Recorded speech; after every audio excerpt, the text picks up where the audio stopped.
Hi guys, Dan Cooper here from Waves. In this Studio Rack Unchained video, we're going to be taking a look at the preset drum loop Stank, and this was made by producer and mix engineer Chris Tabron, whose credits include Nicki Minaj, Beyoncé and The Strokes, just to name a few.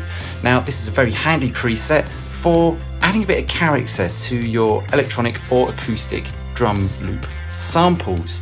It's only got 4 macros, but it is super powerful.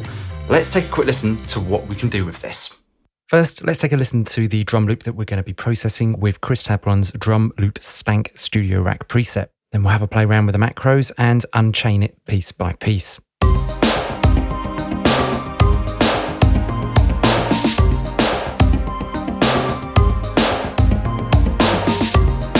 Okay, the drums sound quite nice, but I think they're a little bit too bright, a little bit too present.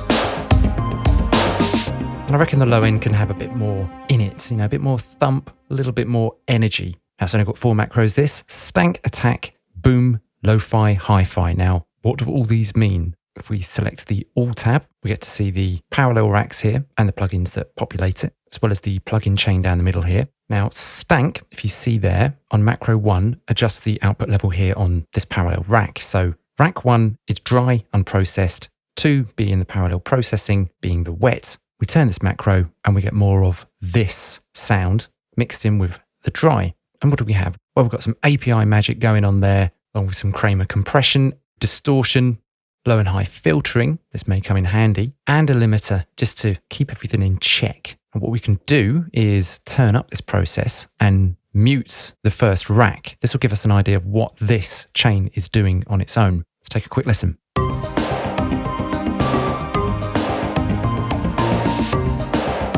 Quite dirty, quite gritty. Let's blend this in.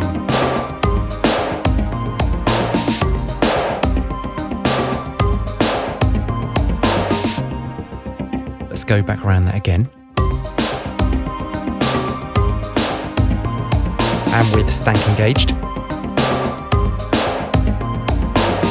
It's nice, it really brings out the detail in the mid-range.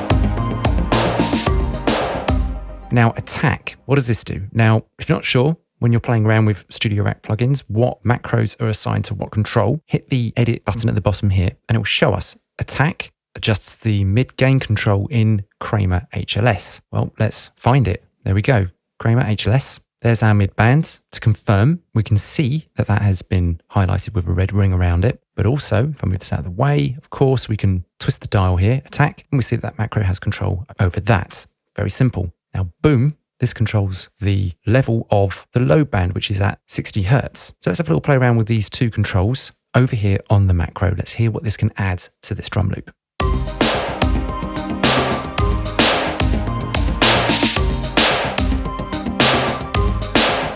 Boom.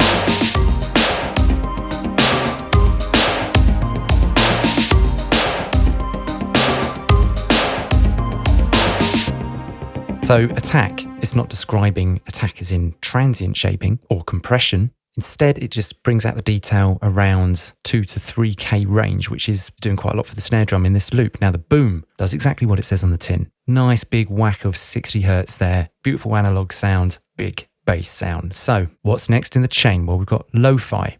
And even though it's on a macro, it's not a level control. If you look closely, it's set up to be a selector. Now, this is on the J37 tape. And all it does is simply switch between the 2 speeds, 7.5 IPS and 15 IPS. 2 different sounds, if you will, 2 different colours of saturation. Let's just hear the difference between these 2, because the chain runs through all of this and ends up here at the J37.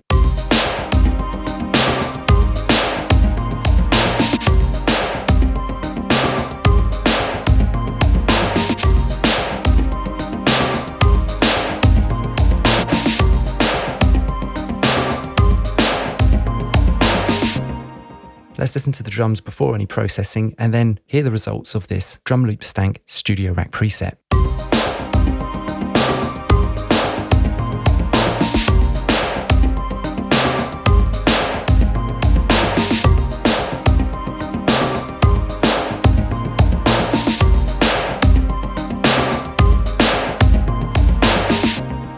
Anyway, hopefully you guys got something from that. If you've yet to get your free copy of Studio Rack, click that card at the top right of the screen or link in the description below. As always, thanks for watching. I'm Dan from Waves, and I'll see you again soon.